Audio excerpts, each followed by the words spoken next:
नमस्कार दोस्तों, स्वागत है आप लोग का हमारे नए वीडियो में।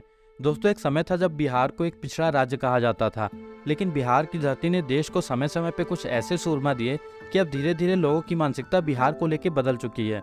दोस्तों, आज हम बात करेंगे बिहार से निकले कुछ ऐसे पत्रकारों की जो कि अपनी पत्रकारिता की वजह से देश भर में जाने जाते हैं। तो चलिए शुरू करते हैं आज के इस वीडियो को। लेकिन अगर आप ये वीडियो यूपी बिहार से देख रहे हैं तो चैनल को सब्सक्राइब जरूर कर लीजिएगा। दोस्तों, इस लिस्ट में 5वें नंबर पे एक ऐसी पत्रकार हैं जो यूपीएससी के पेपर में असफल हुई मगर देश के एक बड़े न्यूज चैनल का चेहरा बनी। जी हाँ, हम बात कर रहे हैं आज तक की एंकर अंजना ओम कश्यप की। अंजना ओम कश्यप समय समय पर अपने विरोधियों के निशाने पर रहे, लेकिन उसी तरह से अपने प्रशंसकों के सिर आंखों पर भी रही। 12 जून 1975 को अंजना जी का जन्म बिहार के रांची में हुआ था, जो कि अब झारखंड का हिस्सा है। अंजना ओम कश्यप ने पत्रकारिता जगत में पुरुष वर्चस्व के बीच एक महिला एंकर के रूप में अपनी जगह बनाई। आज अंजना जी को उनके तेज तर्रार रवैये के लिए पूरा देश जानता है। अगर वीडियो इंडिया टुडे के पास है तो सरकार चूड़ियां धरे क्यों बैठी है? फिर चूड़ियां? सरकार तो मेरे से भी 10 कदम आगे चली गई। चूड़ियां आपको कैसे लगता है सर कमजोरी की निशानी है? एक सेकंड, बीते दिन भी आपके प्रवक्ता रोहन गुप्ता आज तक पे थे। नहीं, एक सेकंड, अब आप सुनेंगे, मैं बोलूंगी। अंजना सोशल मीडिया पर बहुत बार ट्रोल भी हो चुकी हैं। देश का एक बड़ा वर्ग अंजना ओम कश्यप को गोदी मीडिया का हिस्सा भी बताता है। इस साथ मैं हूं अंजना ओम इस लिस्ट में दूसरे नंबर पे है श्वेता सिंह। श्वेता सिंह का जन्म 21 अगस्त 1977 को बिहार के पटना में हुआ था। बिहार के पटना के एक मध्यम वर्गीय परिवार से आने वाली श्वेता सिंह जी न्यूज और सहारा न्यूज में काम करने के बाद वर्तमान में आज तक जैसे बड़े न्यूज चैनल का चेहरा हैं। अपने करियर के शुरुआती दिनों में श्वेता सिंह को भी काफी संघर्षों का सामना करना पड़ा था। मुझे बचपन से ही लिखने का बहुत शौक था।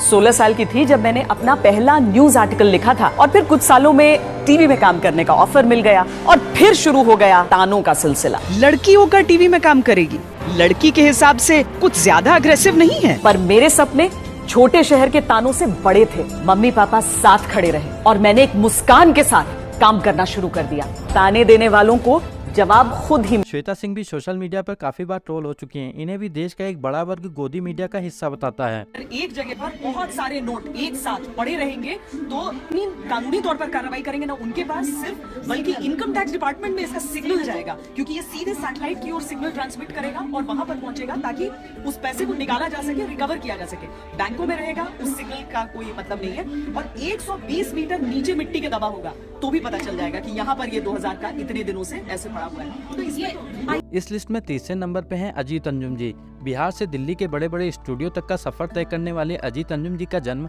7 अप्रैल 1969 को बिहार के बेगूसराय में हुआ था। 1987 से प्रिंट मीडिया से अपना सफर शुरू करने वाले अजीत जी आज तक इंडिया टीवी, न्यूज 24 जैसे बड़े चैनलों में काम कर चुके हैं। 2010 में बिहार में आई बाढ़ पे रिपोर्टिंग के लिए अजीत जी को पत्रकारिता के रामनाथ काइंका पुरस्कार से सम्मानित भी किया। घर से बेघर हो जाएं, जब लाखों लोग दरबदर हो जाएं और उन्हें इस तरह तंबुओं में, झुग्गियों में दिन रात गुजारना पड़े, सुबह शाम दोपहर का इंतजाम करना उनके लिए बहुत आसान नहीं होता।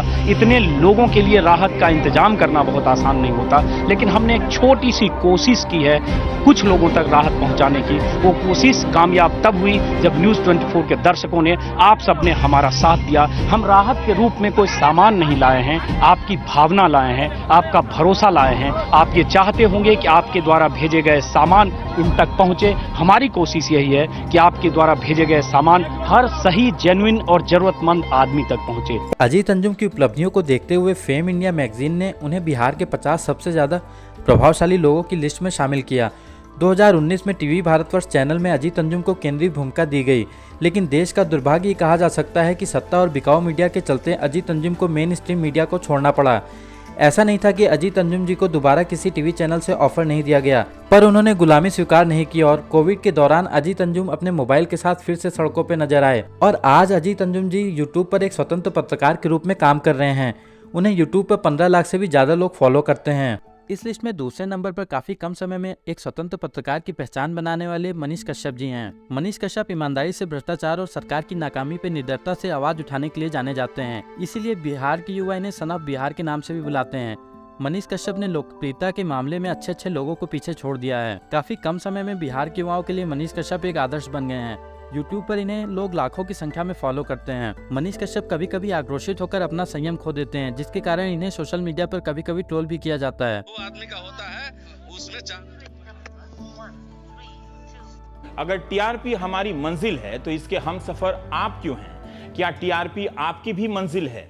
इस लिस्ट में पहले नंबर पे एक ऐसे पत्रकार हैं जिनकी मेन स्ट्रीम मीडिया में टीआरपी भले ही 0 हो, पर देश के एक बड़े वर्ग के दिलों पे वो आज भी राज करते हैं। भारत के इतिहास में बिहार के मोतिहारी से आने वाले रवीश कुमार एक ऐसे पत्रकार हैं जिनके लिए जनता ने सड़कों पे उतर के खुद जिंदाबाद के नारे लगाए।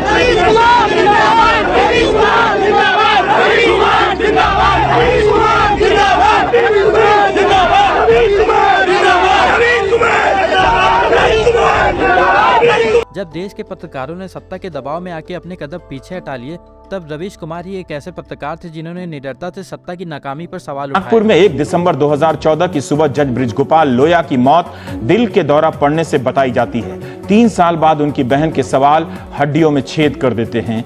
लगता है कि उनकी किसी ने हत्या की होगी और हत्यारा आराम से टीवी देख रहा है। उसने कारवान मैगजीन की स्टोरी चुपके से पढ़ भी ली होगी।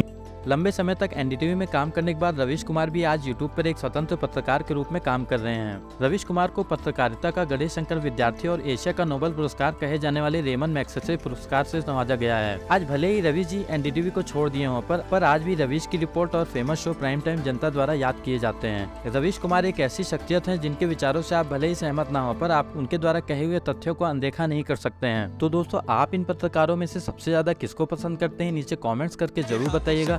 अगर वीडियो अच्छा लगा हो तो वीडियो को लाइक और चैनल को सब्सक्राइब जरूर कर लीजिए। मिलते हैं आपसे नेक्स्ट वीडियो में।